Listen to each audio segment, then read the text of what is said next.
하나님께서 우리 사람을 지으시고 또 우리 사람에게 이 땅을 향한 소망들을 심어주시고 또 그 일들을 감당할 수 있도록 하나님 능력들을 우리에게 덮어주셨습니다. 그래서 우리가 항상 삶의 자리에서 이 일을 이루기까지 하나님의 능력과 하나님 위대하신 계획들을 소망하면서 살아간다면 우리 믿음의 사람들은 결코 실족하지 않은 하나님 거룩한 일꾼으로서 시험받는 복을 누리게 될 것입니다. 그런 측면에서 우리 꿈의 능교의 모든 성도들이, 믿음의 지체들이 항상 하나님의 위대하신 계획들을 우리 눈으로 목도하고 또한 그 사실 앞에 감사하며 성숙된 믿음으로 서가는 그런 귀한 지체가 되시기를 주의 말씀으로 축복하며 고면합니다. 오늘부터 디모데후서 3장의 말씀을 보게 됩니다. 오늘 본문의 말씀은 말세에 고통하는 때에, 즉 곧 환난기가 이를 것임을 예언하면서 말세의 사람들이 나타낼 도덕적, 영적 타락상을 상세하게 예고해주고 있고, 또 그때에 출현하게 되어질 거짓 교사들과 그들의 실상, 그리고 그들의 처우를 말씀해주는 그러한 대목이라 하겠습니다. 이러한 본문은 세상 종말에 가까울수록 인간 본성과 또 종교적 경향은 복음에 더욱더 적대적이게 될 것임을 경계하는 말씀으로서 복음 사역자가 직무에 충실하기 위해서는 그만큼 철저한 준비가 필요하고 또 많은 어려움들이 따르게 된다. 나아가 믿음의 삶으로 살기를 원하는 성도들의 삶자리 또한 결코 쉽지 않은 그러한 때가 될 것임을 이 예언의 말씀을 통해서 우리에게 증거해 주고 있습니다. 그런 측면에서 하나님의 백성들은 마지막 때가 가까울수록 더욱더 잘 겸비하고 무장해서 더욱 우리의 믿음을 새롭게 결단하고 또 각오를 새롭게 다지는 그러한 삶의 순간순간이 이어지리라 저희들이 믿어야 될 줄 믿습니다. 오늘 말씀 보니까 사도 바울이 너는 이것을 알라 라고 말씀하죠. 이것을 알라. 말세에 고통하는 때가 이르리라고 근면의 말씀을 주고 있습니다.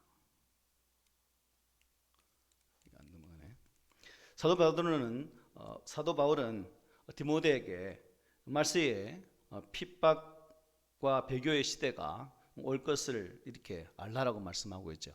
우리가 믿음의 삶을 살아가면서 마지막 때를 분별하고 안다는 것, 또한 그때를 살펴서 어떻게 나아가는 것이 바른 믿음의 삶인가라는 사실을 안다는 것은 너무나 중요하죠. 그런데 우리가 교회 사적으로 보면 말세를 잘못 이해하는 사람들이 많이 있어 왔고, 또한 그 잘못된 이해관으를 통해서 갖가지의 이단들이 득세하던 그런 모습들을 우리는 또 지금의 우리 삶의 자리에서도 충분히 볼 수 있는 부분입니다. 성경에서 말씀하는 말세는 어떤 것일까요? 예수님의 초림에서부터 예수님의 재림의 시기까지, 지금 우리는 결국 어느 시대를 살고 있는 거예요? 말세의 때를 살고 있다. 왜냐? 주님의 재림이 아직 멀었기 때문에. 그래서 우리는 말세라는 그 의미를 항상 기억할 필요가 있죠. 그러므로 우리는 우리의 인간의 시간관념에서 말세를 이해해서는 안 된다는 사실을 보게 되는 거죠. 왜냐하면 자칫 잘못하면 우리가 전에 있었던 1992년 다메슨교회 시한부 종말론처럼 그날과 또 그 시를 계산하게 되기 때문입니다. 그러므로 말세란 우리의 시간관념으로 보지 말고 성경의 관점에서 바라보아야 된다는 것이죠. 그럴 때 오늘 말씀의 의미도 정확하게 깨닫게 될 것입니다. 우리가 성경의 관점에서 보면 이미 말세 안에 있는 것이죠.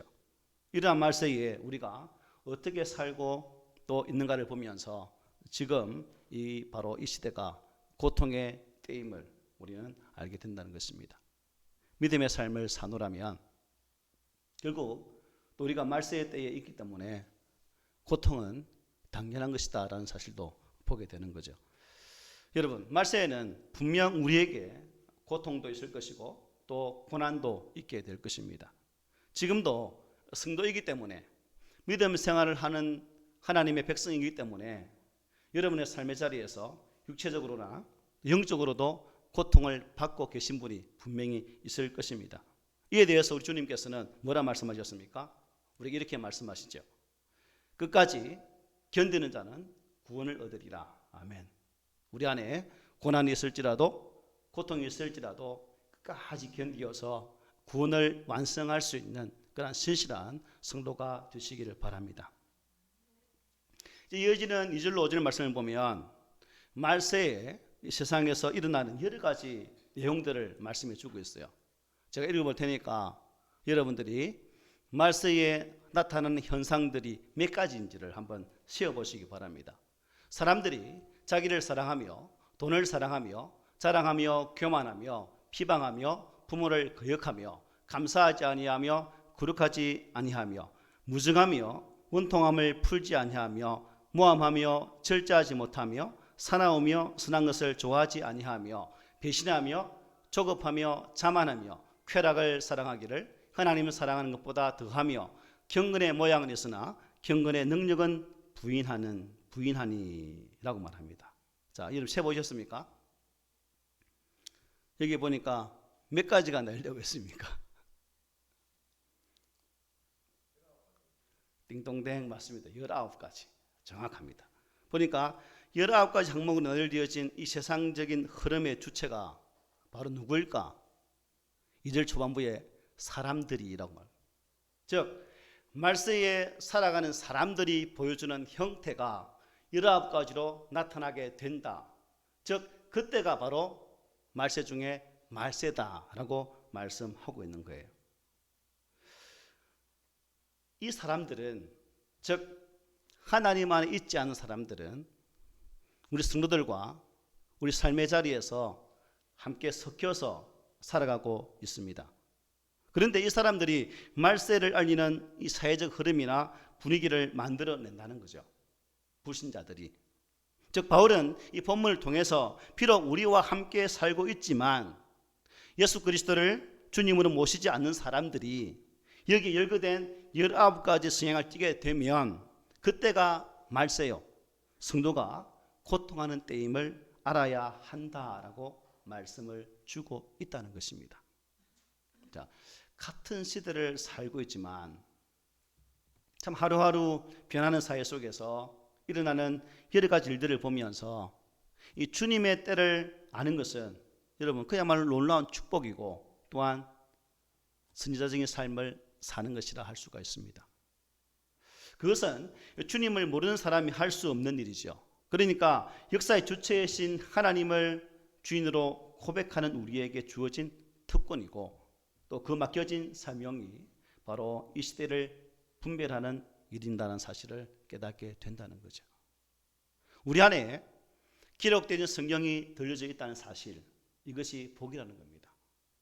여러분들은 하나님 말씀을 접할 수 있고 그 말씀을 통해 하나님 뜻을 알 수 있다는 사실을 복으로, 축복으로 여겨보신 적 계십니까?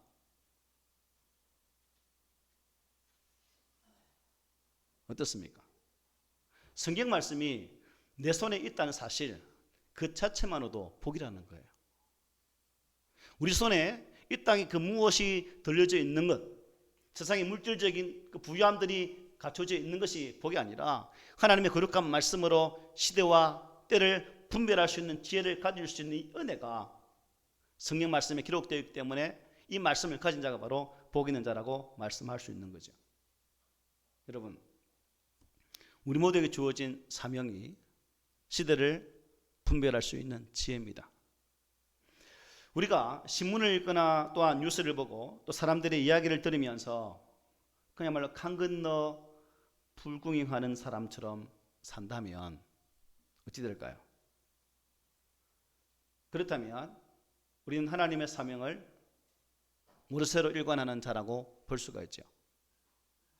사람이 살아가는 삶의 자리에서 그들과 함께하며 그들이 처한 모습을 보고 그들 속에 들어가 구원의 생명 말씀을 전가하고 또한 그들 속에서 우리가 분명한 영적 분별을 가지고 그들을 대하고 그들 안에 생명의 주권자이신 하나님을 증거하는 삶을 사는 것이 곧 선고된 사명이요 의무이기 때문에 세상 사람들이 살아가는 그 삶의 자리에서 모르세를 일관한다면, 강 건너 불구경 하는 자처럼 살아간다면 우리는 곧 사명을 망각한 자들이다라고 말할 수 있다는 것입니다. 그런 측면에서 이 땅의 성도들은 영적인 분별력을 가지는 전문가가 되어야 되고, 또한 그 말씀 안에서 그러한 것을 깨달을 수 있도록 항상 성령의 도우심을 구하는 그러한 믿음의 자세가 우리에게 필요하다는 사실입니다. 이 귀한 사명이 우리 각자에게 주어졌다는 사실을 항상 기억하고 이 사명에 밝히 껴있는 그러한 성도들이 되시기를 부탁을 드립니다. 네, 아멘 하셨죠? 그렇게 하셔야 됩니다. 아멘 하셨기 때문에. 혹 우리 가운데 이 말세의 특징 19가지의 목록에서 자유로울 수 있는 것이 하나라도 있다면 참 어떨까? 어떻습니까? 19개 중에서 여러분 자유롭게 싹 벗어날 수 있는 분 계십니까? 아마 없을 거예요. 우리는 이미 다 말세에 살고 있습니다. 이런 말세에 우리는 어떻게 살아야 하는가? 5절 하반절에 보면 이렇게 말씀하죠. 이 같은 자들에게서 다 함께 시작. 내가 돌아서라. 뭐라고요? 돌아서라. 그들을 떠나라는 거죠. 이것은 순수한 신앙을 지키도록 하기 위한 고면한 말씀입니다. 사실 경건의 능력을 부인하고 경건의 모양만 있는 자들과 함께 있는 것은 순수한 신앙의 보존에 아주 위험한 처사라 하겠습니다. 아시다시피 경건의 모양은 있으나 경건의 능력을 부인한 자들은 하나님의 진리를 왜곡시키고 거짓 교훈을 일삼는 자들이에요. 그들은 진리이신 하나님을 대적하는 자들이라는 것입니다. 이런 자들을 가운데 있다면 결국 그들이 가지고 있는 죄악 중에 물들 수밖에 없는 것이고 그 유혹에 우리는 다 넘어갈 수밖에 없다는 거예요. 우리 가운데에 불신자들의 유혹에 나는 절대로 넘어가지 않습니다라고 단호하게 말씀하실 분 계십니까? 아마 19가지에도 자유로울 수 없듯이 또 우리의 삶의 자리에서 유혹하는 그런 유혹에 또 온전히 승리할 수 있는 자다고 말할 수 있는 분 별로 없을 것입니다. 그러므로 성도들은 그들이 행하는 죄악에 물들지 않도록 또 순수한 신앙을 지킬 수 있도록 오염시키지 않도록 그들의 유혹에 넘어가지 않도록 그들에게서 완전히 떠나야 된다는 것입니다. 함께 있으면 초록의 동석이라고 건작 싹싹 담아가는 거죠. 이러한 삶의 가장 본이 되는 사람이 누굴까? 창세기 39장에 등장하는 바로 요셉이라고 볼 수가 있죠. 당시 요셉은 한 여인네의 간절한 유혹 속에도 그 유혹을 뿌리치고 신앙을 지켰던 인물인 것을 우리는 잘 알고 있습니다. 20대 중반 정도 되어진 나이, 건장한 신체를 가진 청년, 또 하나님께서 그와 함께 하시기에 그는 형통한 사람이었습니다. 지혜도 있고 능력도 있고 사람들의 인정을 받을 뿐 아니라 용모도 또한 준수해서 문여인내에 참 입에 오르고 내리는 그러한 아주 뛰어난 청년이었습니다. 그 중에 대표주자가 요셉이 섬겼던 보디발의 아내였죠. 가장 가까운 데서 가장 요셉을 꼬드기기 위해서 줄기차게 다가왔던 보디발의 아내. 갖가지 방법으로 엄나는 시선으로 그를 유혹하다가 급기야 요셉에게 동참할 것을 요구합니다.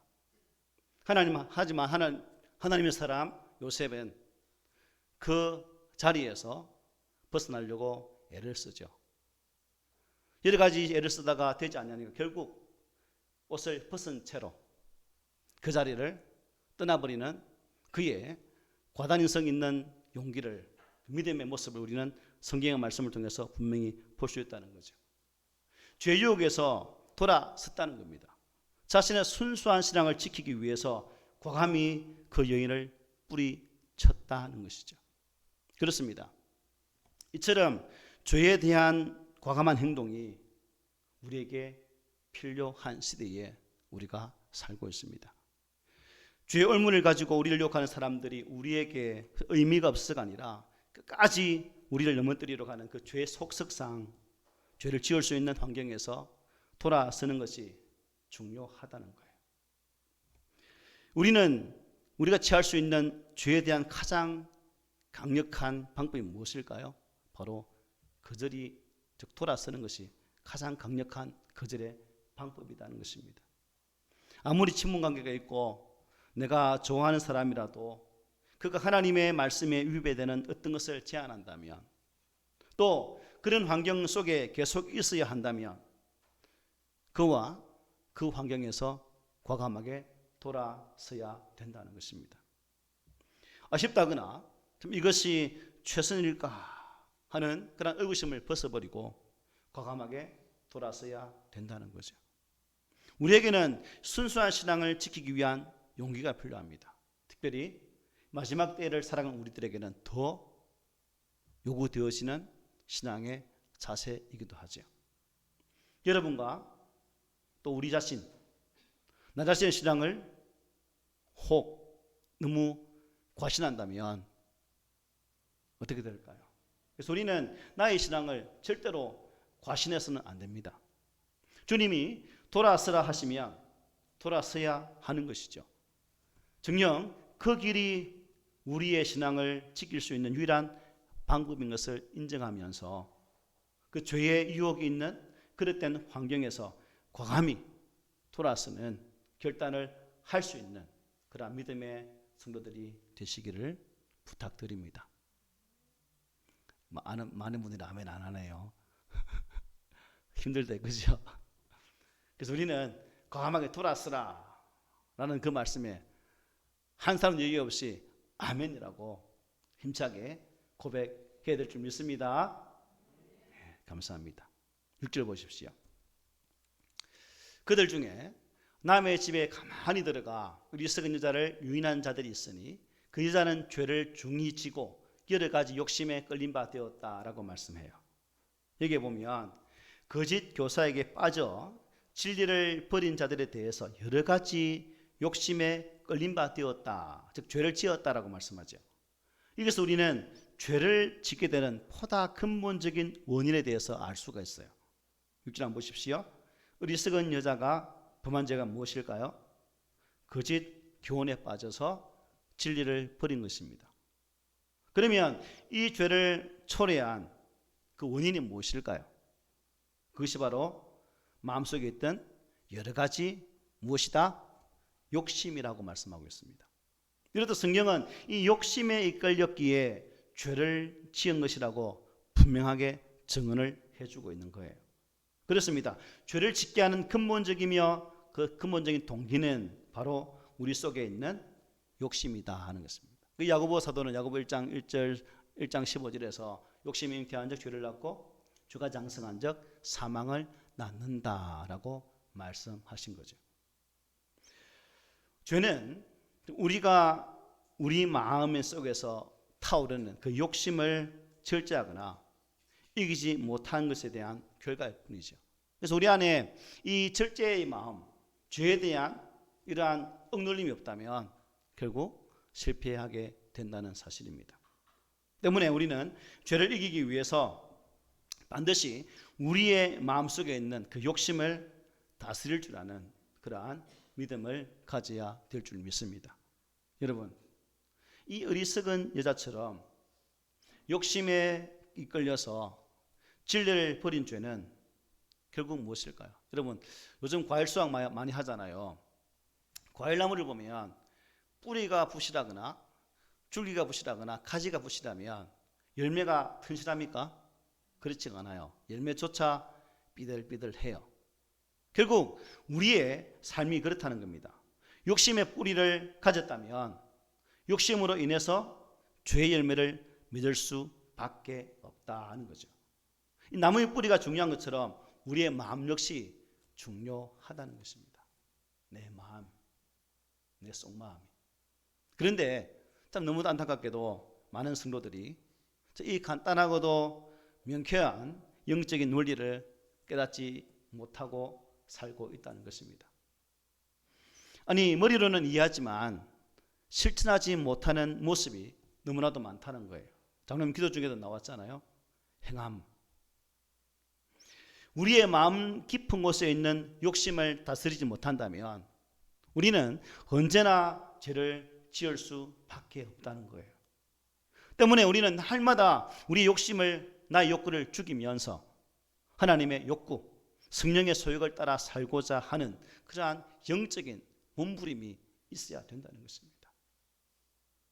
우리 꿈있는 성도들은 얼마만큼 내 영을 살리기 위해서, 내 삶의 자리를 살리기 위해서 얼마만큼 영적인 몸부림을 치고 계십니까? 얼마나 간절하게 하나님을 찾고 있고 얼마나 간절하게 주님을 요구하고 있는 삶을 살고 계십니까? 이 마지막 때에 우리의 처절한 영적인 투쟁이 없다면, 영적인 용기가 없다면, 이러한 싸움이 없다면 저도 그렇고 여러분도 그렇고 이 마지막 시대에 승리자가 아니라 그야말로 처절한 패배자의 삶을 살아갈 수밖에 없다는 거예요. 때문에 우리는 마지막 때일수록 베드로 사도가 말한 것처럼 정신을 차리고 때를 분별하여서 하나님께서 원하시는 바 그 뜻을 온전히 걸어갈 수 있는 그러한 믿음을 가진 성도들이 되시기를 바랍니다. 자, 이러한 어리석은 자들이 이러한 거짓 교훈에 빠져서 어떻게 합니까? 7절 보십시오. 항상 배우나 끝내 진리의 지식에 이를 수 없느니라. 맞습니까? 틀립니까? 가짜를 배우는데 바른 진리에 거할 수 있나요? 없다는 거예요. 이것은 정욕에 사로잡혀서 거짓 교훈에 빠진 자들에 대한 말씀이죠. 만약 저도 여러분도 정통한 하나님의 말씀이 아닌 제가 신천지에 빠져서 신천지의 교리를 배우고 강단에 서서 신천지에 대한 내용을 전하면 어떻게 된다는 겁니까? 저도 여러분도 하나님은 그런 진리에 결단코 도달할 수 없다는 거예요. 맞지 않습니까? 때문에 우리 안에 분명한 분별력, 말씀에 대한 분명한 분별력이 있어야 저 사람이 증거하는 말씀이 바른 것인지 아닌 것인지를 알 수 있다는 거예요. 그러므로 전하는 자나 말씀을 받는 자가 하나님의 거룩한 뜻 안에 서서 주께서 깨닫게 하시는, 성령께서 알게 하시는 그 말씀 앞에 바로 서야 참된 진리에 이르러 나아갈 수가 있다는 사실입니다. 여기 보면 이 사람들 잘못된 것에 빠졌기 때문에 잘못된 것을 가르치는 거죠. 현대의 종교학자들은 어떤 종교에도 진리를 가질 수 있다라고 말을 합니다. 종교다원주의자들이죠. 어떤 종교이든지 상관없이 진리를 찾고자 노력만 한다면 어디에서도 이 진리를 얻을 수 있다라고 말을 합니다. 맞습니까? 틀렸습니까? 맞아요? 틀려요? 몰라요? 1, 2, 3문 중에서 뭐예요? 맞아요? 틀려요? 몰라요? 아니죠. 오직 유일하신 진리 되신 예수 그리스도 안에 참 진리가 있고 그분 안에 생명이 있고 그분 안에 하나님의 뜻이 담겨 있다는 사실입니다. 어떠한 종교, 어떠한 철학에도 하나님의 진리에 이를 수 있는 길은 없다는 거예요. 오직 예수 그리스도 안에 그분을 통해 주신 하나님 말씀 안에서 하나님께 나아갈 수 있는 참된 진리가 있다라고 성경이 분명히 말씀하죠. 성경은 분명히 진리는 오직 예수 그리스도 뿐이라고 말씀합니다. 구원에 이르는 진리는 오직 예수 뿐이라고 말씀합니다. 그분의 보혈에 대한 믿음에 대한 분명한 신앙 고백, 이것이 살아있는 자에게 이 진리에 대한 은혜가 임할 수 있다는 사실입니다. 우리 교회 성도들이 진리이신 예수 그리스도 안에서 분명한 신앙 고백을 통해서 우리의 믿음을 세우지 않는다면 우리는 결국 하나님 앞에 나가지 못하는, 도중에 파선당하고 마는 그러한 자가 되고 말 것입니다. 계속해서 사도 바울이 디모데에게 우리가 앞에 보았던 것처럼 믿음을 경주에 표현하지 않았습니까? 이 아름다운 믿음의 경주 속에서 저와 여러분이 마지막 거룩한 하나님 나라의 꼴이 나는 그날까지 진리 안에 거해야 된다는 사실이에요. 이 진리를 떠나버린다면 우리는 결단코 하나님의 거룩한 진리 앞에 설 수가 없다는 겁니다. 여러분, 사도 바울이 아덴에서 복음을 전할 때, 아테네지 않습니까? 그곳은 철학적 사고가 지배를 받던 곳이었습니다. 때문에 바울은 그곳에서 자신이 가진 그러한 배움, 그러한 철학적 사고를 가지고 복음을 전했지만 실패했습니까? 성공했습니까? 철저하게 실패했습니다. 고린도에서 그렇게 말씀하고 있지 않습니까? 그런데 바울이 이 진리를 깨닫고 참 그들에게 혼정을 주의 말씀을 전하게 되어지고 또한 하나님 말씀 앞에 서서 그들에게 나아갔지만 그들은 철학적 사고에 매달려 있었기 때문에 주님 안에 있는 이 진리를 거절하고 말지 않습니까? 결국 내 안에 하나님을 향한 간절한 소망이 없고 이 땅의 철학적 사고와 이 땅의 지식으로만 내 머리에 꽉 차 있다면 우리 또한 진리이신 생명이신 예수 그리스도를 거부할 수밖에 없다는 거예요. 어떠한 학구적인 노력, 배움이 많을지라도 그 배움의 중심이 되시는 예수를 알지 못한다면 그 배움이 무슨 의미가 있습니까? 항상 배우나 끝내 진리의 지식에 이를 수 없느니라 분명히 말씀하고 있지 않습니까? 그렇다면 우리는 어떻게 해야 이 참된 진리에 이를 수 있을까요? 그것은 믿음밖에 없습니다. 오직 믿음입니다. 오직 믿음. 진리를 알아가는 유일한 방편은 열심히 배우는 놀이가 아니라 믿음이라는 거예요. 믿음. 진리는 예수님께서 온 인류의 죄를 지고 십자가에 못 박혀 죽으신 그 죽음과 3일 만에 다시 살아나신 부활을 믿는 그 믿음으로 깨닫게 되는 거예요. 이게 안 믿어지면 진리와는 거리가 멀 수밖에 없는 거죠. 그래서 저는 우리 교회 성도들이 이러한 것에 대한 분명한 신앙 고백이 계셨으면 참 좋겠습니다. 왜냐하면 오늘날의 사회 풍조는 과학과 실증적인 사고, 즉 분명히 판별나야만이 사람들이 그렇네라고 말하잖아요. 그런데 성경은 하나님 안에 있는 믿음은 우리 눈에 보이지 않을지라도 존재하잖아요. 과학으로 증명할 수 없는 실증적 사고로 알 수 없는 그러한 분야이기 때문에 그러한 영역이기 때문에 그 뛰어넘는 그 믿음으로 서야만이 우리는 분명한 신앙의 사람이 될 수 있다는 사실입니다. 여러분, 과학적 판단력과 실증적인 사고로 무장한 사람이 바른 사람일까요? 아니면 보이지 않지만 지금도 이 땅의 주체자가 되시고 승리자가 되시는 그 하나님을 믿는 우리가 바른 사람일까요? 바꾸어서 우리가 어리석은 사람일까요? 그들이 어리석은 사람일까요? 이에 대한 분명한 신앙 고백이 살아있는 자는 하나님 안에서 바른 판단을 하게 될 것이고 또한 그 판단을 통해서 나의 노력, 나의 지식, 나의 경험이 아니라 오직 한 분 예수 그리스도를 인정함을 통해서 그 믿음으로 하나님의 거룩한 진리에 이룰 수 있다는 사실을 고백하는 자만이 참된 진리에 이룰 수 있다는 사실을 꼭 기억하는 우리 모두가 되시기를 바랍니다. 그것도 9절 보면 이렇게 말씀해요. 그러나 그들이 더 나아가지 못할 것은 저 두 사람이 된 것과 같이 그들의 어리석음이 드러날 것임이라고 말씀합니다.